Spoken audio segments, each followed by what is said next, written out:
That is what I mean by natural justice and nobility. But the majority cannot achieve this goal.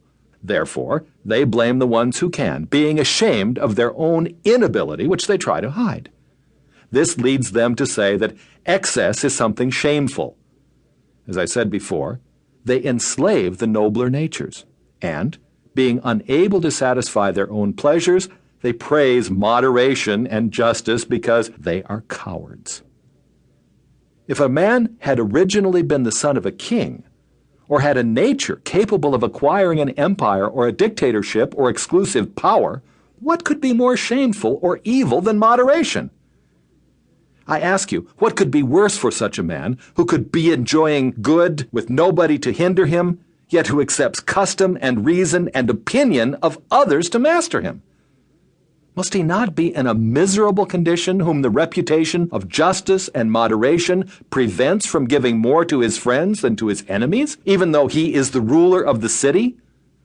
No, Socrates. The truth is this, and you profess to be devoted to the truth. Luxury, excess, and license, if they are properly supported, are happiness and virtue.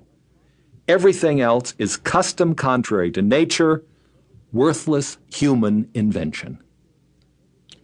Callicles, your way of approaching the argument shows a kind of noble freedom. What you say is what others think but are unwilling to express. I beg you not to relax your efforts so that we may know the proper guide for human life.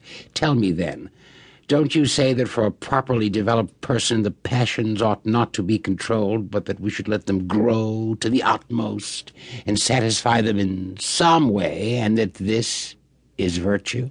Yes, that's what I say.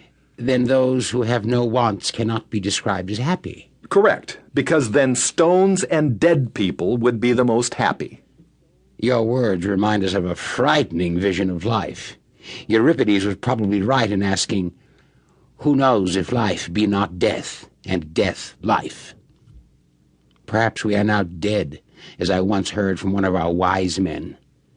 He said that our body is a tomb, that the aspect of our soul in which our desires are located is liable to being easily influenced.